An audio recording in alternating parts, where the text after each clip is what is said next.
Welcome to the DevOps on Azure webinar series. You are watching the last part. In this topic, we will look at the demo how it works in real life. My name is Ágnes Kovács. I'm a cloud solution architect and I'll be the host of the English version of the webinar that was created by our open source partner Nextent. This webinar is also available in Hungarian language. So let us look at the agenda. We will have a look at what we had previously, and then there will be the demo. So what we had previously. So first of all, we have talked about DevOps. What is DevOps? What are the concepts behind it? What is the workflow there? We had also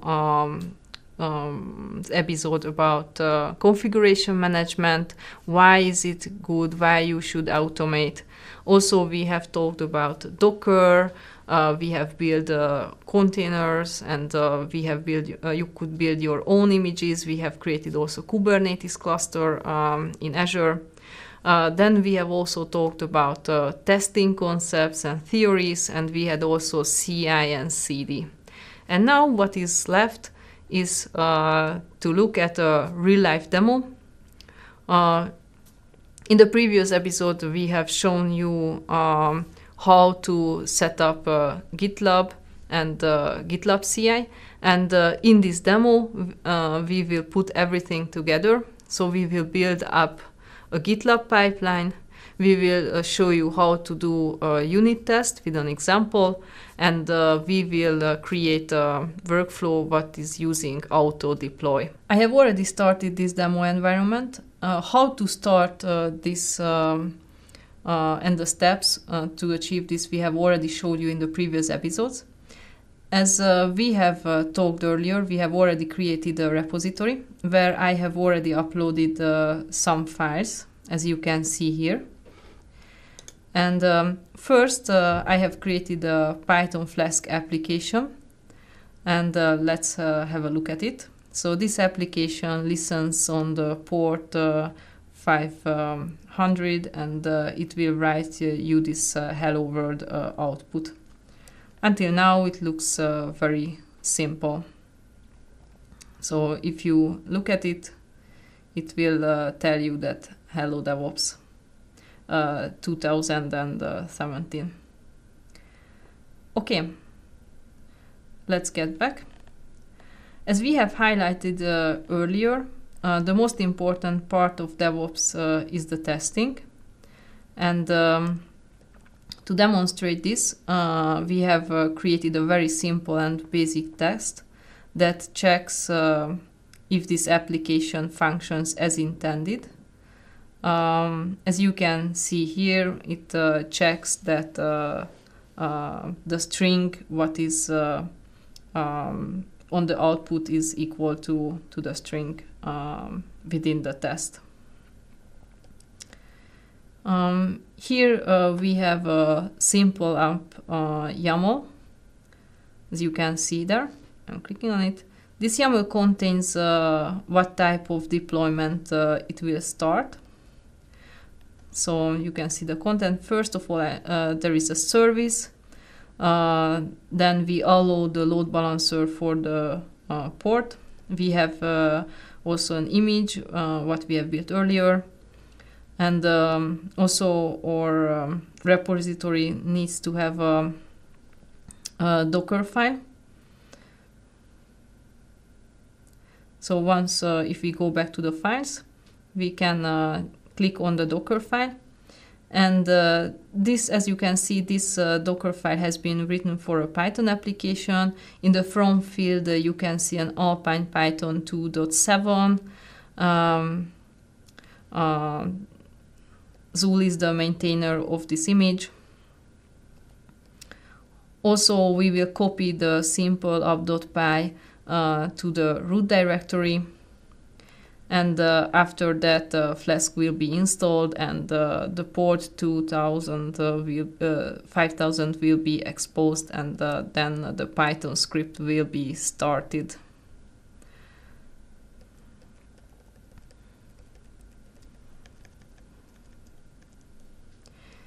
So The next important file is the gitlab-ci.yaml.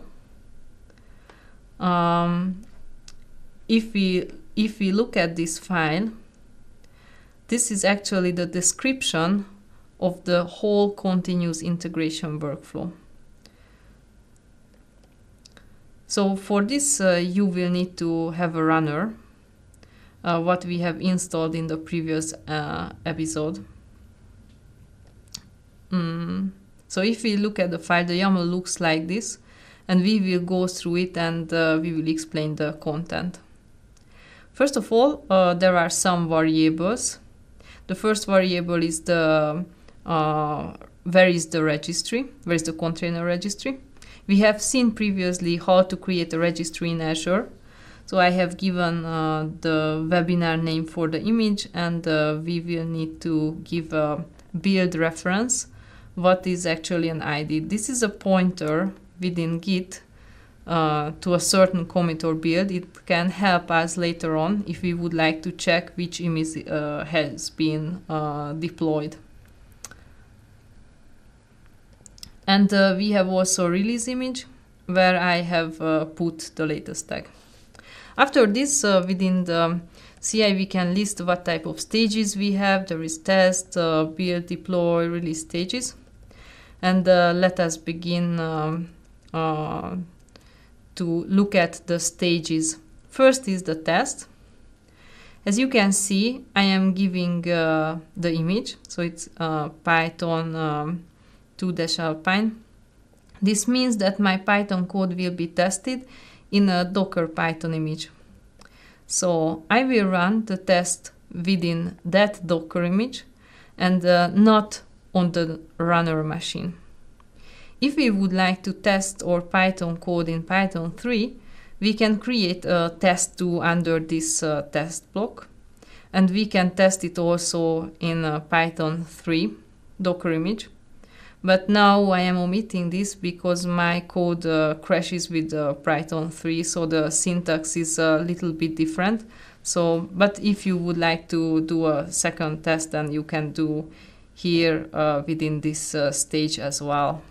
So as you can see in this stage, I have listed this test. Under the script, I have listed the commands to install Flask and to run the test script. Was highlighted. And there is a only master flag. This means that this test will run only if the developer commits to the master branch. And so finally there is a tag, what is now Docker. As I have shown you in previous episode, I have given the runner also this tag. With this, I can designate which runner should run the test, and I can also balance the workload between the stronger or the smallest servers.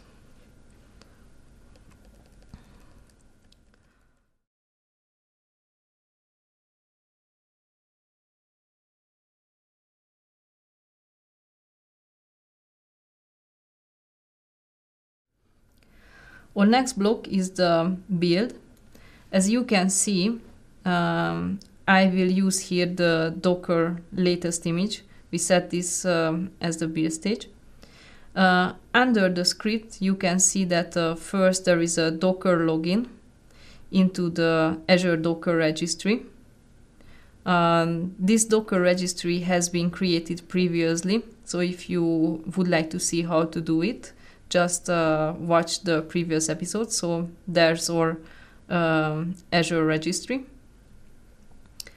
After it, there is an echo on the name of our image. This is for debugging purposes. And then we will build this image. As you can see, we are using the variables we have given above to make it even more automatic. And with the Docker build, this image will be built. And at the end of the process, we will push this to our Azure Container Registry there. all of these flows can return either true or false. If all of the tasks return with true, then it goes to the next block.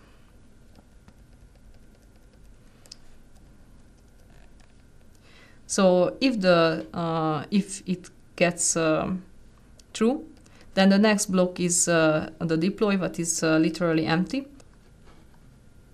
The last block is the release. In the image section, we can see that it will run an Azure SDK, Azure CLI Python latest image. First, we will get, after this, the credentials to our Kubernetes cluster, so that we will be able to log in to our Kubernetes cluster. Once this is done, we will need to install the Kubernetes CLI with that command. So what you have to know about this Docker image, that there is nothing special in it. It is an Azure CLI 2.0. If something else is needed, we will take care of it. So after it, we will just list the running pods with the kubectl get pods. This is again just for debugging purposes. And at the end, if you can remember, we will run this kubectl set image command to update the image of the application. As you can see, all these will happen if the commit happens on the master branch. So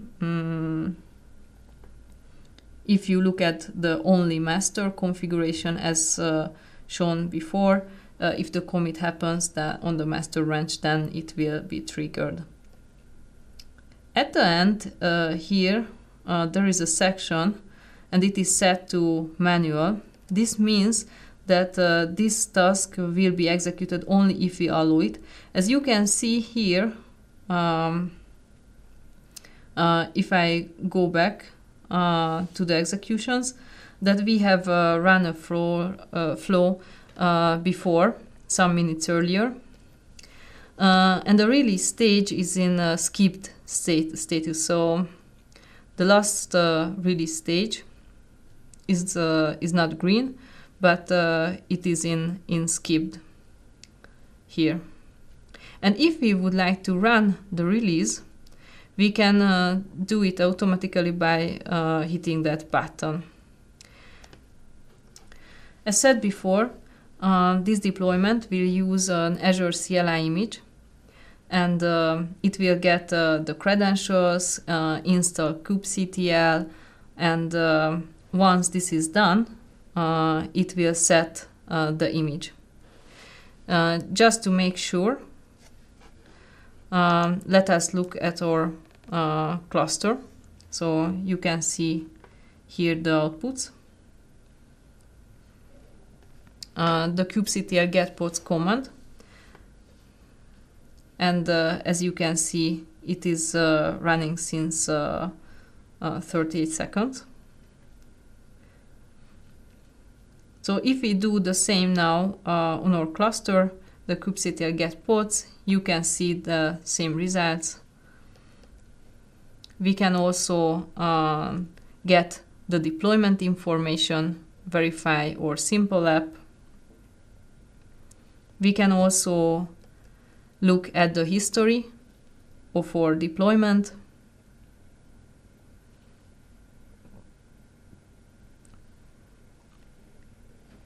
And as you can see, this is the third change, and you can see the details related to it as well.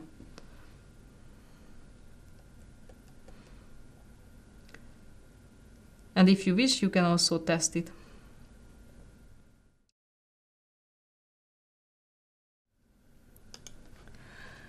Okay, let's have a look at how the test works.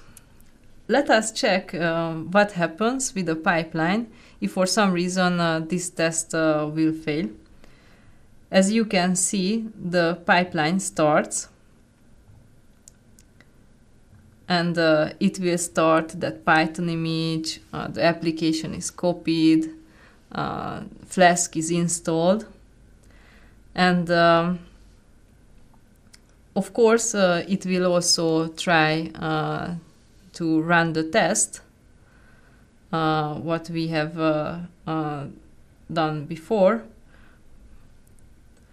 But as you can see, the script has been changed so that now that string is not, the two strings are not equal. So if we go back, we can see that it has failed, and it will not go further.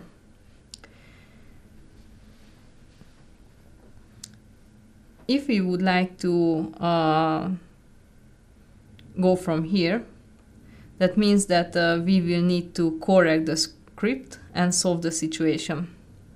Now I am going here and will edit the script. Of course, if you are developing, then don't do this via the GitLab. This is only for demonstration purposes. So now the test script will be edited, and once it has been corrected, we can save and commit this change.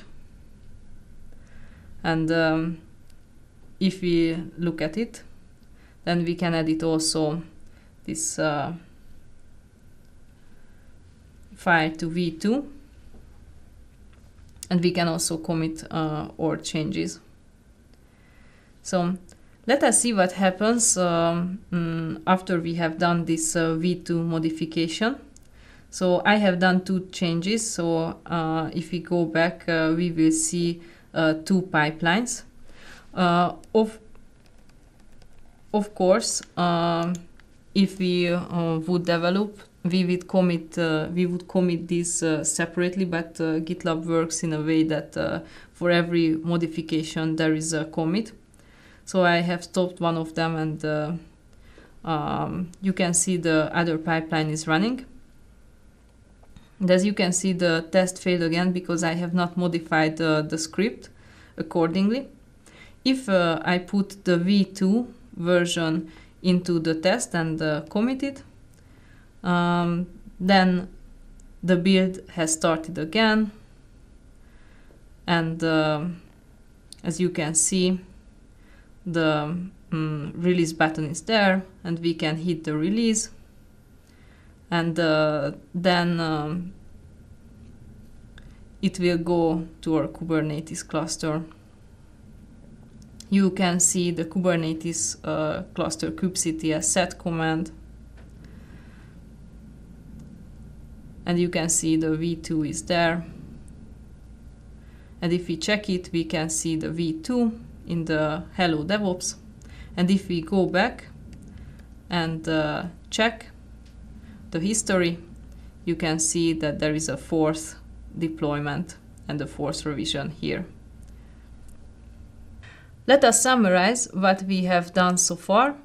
We have installed GitLab, we have installed GitLab CI, we have configured them together, we have set our runners so that our GitLab can act as a CI, we have created previously a Kubernetes cluster, we have created a project, we have written a test, we have created the Docker file because we wanted to run it on a Kubernetes. We have created a GitLab CI file, and after the modification has run, we have run a test, a build, and we could manually release our changes. We hope that you could learn a lot from our webinar. Thank you very much for your attention.